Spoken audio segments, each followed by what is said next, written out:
चलिए देखिए, कल भी हम लोग गतिज ऊर्जा के विषय में पढ़े थे। गतिज ऊर्जा क्या होता है, उसके सूत्र का हम लोग निगमन किए थे। आज उस सूत्र का निगमन हम वैकल्पिक विधि से करेंगे।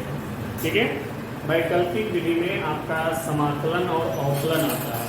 तो समाकलन और अवकलन मेथड से हम लोग गतिज ऊर्जा का निगमन करेंगे। ठीक है, इसमें हम क्या करेंगे, मानेंगे माना यम द्रव्यमान, सही तो लिखे हैं, माना यम द्रव्यमान की वस्तु, ठीक है, विराम अवस्था। विराम अवस्था का मतलब यू बराबर क्या, विराम अवस्था में है। ठीक है, हमने मान लिया कि कोई वस्तु है वो विराम अवस्था में है। उस वस्तु पर हम एफ न्यूटन का बल लगा रहे हैं। वस्तु पर एफ न्यूटन का बल सूक्ष्म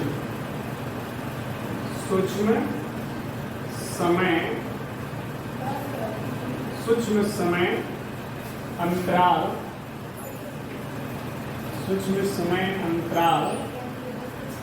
dt, सूक्ष्म समय अंतराल dt तक क्या करते हैं, लगाते हैं। ठीक है, उस वस्तु पर एफ न्यूटन का बल सूक्ष्म समय अंतराल dt तक लगाते हैं, जिससे वस्तु अल्प दूरी dx क्या हो जा रही है, विस्थापित हो जाती है।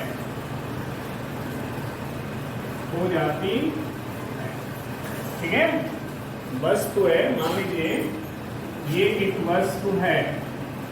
ठीक है, मान लो एक वस्तु है, ये रुकी हुई है। ठीक है, विराम अवस्था में ये है, तो इसका प्रारंभिक वेग u क्या रहा, 0।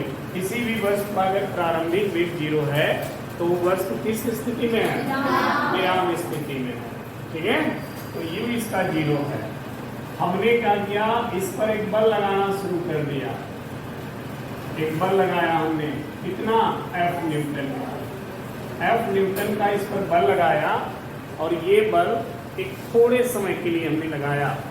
समय कितना था, dt समय तक हमने लगाया। वस्तु का द्रव्यमान यम है, dt समय तक लगाया, तो ये वस्तु एक छोटी सी दूरी क्या हो गई, विस्थापित हो गई। ये छोटी सी दूरी विस्थापित हो गई। ठीक है, तो जब छोटी सी दूरी विस्थापित हुई तो कितना कार्य हमने किया, हेलो, एफ न्यूटन का बल लगाया dt समय तक, और ये छोटी सी दूरी इसको विस्थापित किया dx, तो कितना कार्य किया, तो वस्तु पर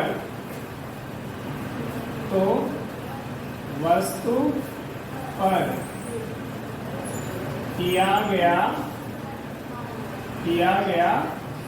कार्य, तो कार्य W बराबर कितना होगा, बल गुणे क्या, विस्थापन। इतना कार्य हमने किया। ठीक है, अब देखना, चूंकि यह बराबर होता है m a, तो ये f बराबर m a का मान रख लें, तो W बराबर हो जाएगा m a dx। सही है, अच्छा, क्योंकि a बराबर होता है dv बाई dt, ये a का मान होता है। इस a के मान को हम चाहें तो लिख सकते हैं dv by D x into D x by D T. देखो dx dx कट जाएगा तो फिर dv बाई डी टी मिल जाएगा। अच्छा अब देखो चूंकि v बराबर होता है dx बाई कितने का मान भी होता है, यहाँ पे भी रख रहे हैं तो a बराबर क्या हो जाएगा, a बराबर हो जाएगा dv बाई dx और कितने का मान हो गया a भी, यहाँ हो गया b। ये a का मान इसमें क्या करें रखें, a का मान समीकरण एक में रखने पर, समीकरण एक में ये मान रखते हैं तो W बराबर आएगा m, a की जगह हम रखेंगे dv बाई इंटू ये a का मान हो गया और बचा फिर क्या है dx, dx dx कट जाएगा तो W बराबर आपको मिलेगा m dv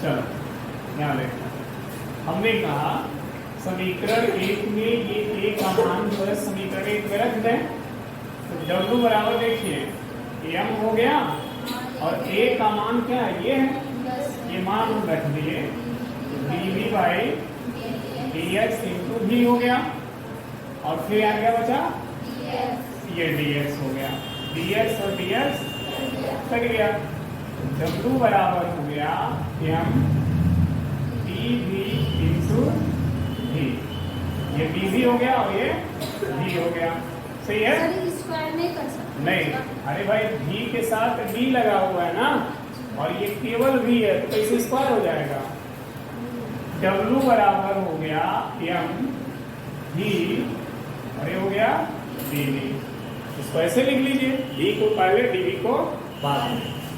अब देखिए दोनों तरफ समाकलन करने पर, समाकलन करने ठीक है, या ऐसे लिखें केवल लिखें समाकलन करने पर, जब समाकलन करेंगे तो ये ऐसे समाकलन का चिन्ह हो जाता है और ये हो गया m v dv, ठीक है। अब देखिए समाकलन जब करेंगे तो ये भी ध्यान रखना है पहले वस्तु का वेग क्या था जीरो, यानी u था ना और u का मान जीरो, और जब dx दूरी विस्थापित हो गया तो इसका कुछ वेग हो गया v, तो जीरो से v हो गया वेग। अब देखिए w बराबर m को बाहर कर देंगे क्योंकि समाकलन उसी का होगा जिसके साथ d लगा होगा, तो d किसके साथ लगा है तो ये dv जो है v का समाकलन करेगा m का नहीं करेगा, ठीक है, तो dv हो जाएगा v dv, ठीक।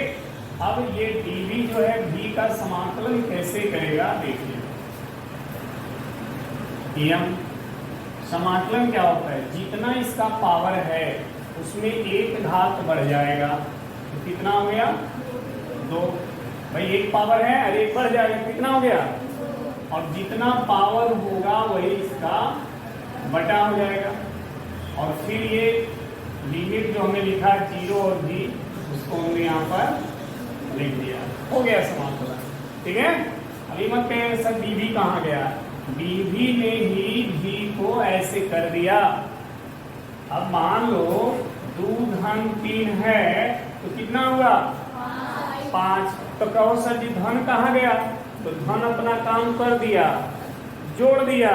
उसी तरह dv और समाकलन जो चिन्ह है ना कि दोनों मिलके v को v²/2 कर दिया, तो नहीं बा, इसलिए जब दोनों अपना काम कर दिए दोनों हट गए, ठीक। अब देखो W बराबर 1/2 बाहर कर दो, m हो गया। अब अंदर केवल क्या बचा? अब देखो W बराबर 1/2 m, v की जगह पर लिमिट तो वो भी v है, और v की जगह लोअर लिमिट तो 0 है। ठीक, तो 0 का स्क्वायर ये तो खत्म हो गया ना, तो W बराबर क्या बचा? और आप सभी को पता है गति के कारण कार्य करने की जो क्षमता होती है वो क्या कहलाती है? गतिज ऊर्जा। क्योंकि गति के कारण कार्य करने की क्षमता गतिज ऊर्जा कहलाती है। समझ में आया? तो W क्या हो गया? गतिज ऊर्जा हो गया। तो W की जगह क्या लिख देंगे? K, क्योंकि गतिज ऊर्जा को K से प्रदर्शित करते हैं, तो ये W K हो गया। तो K बराबर हो गया 1/2 mv स्क्वायर। ये गतिज का सूत्र हो गया। ये वैकल्पिक विधि है आपका। ठीक है, समझ में आएगा? नोट कर लो तो।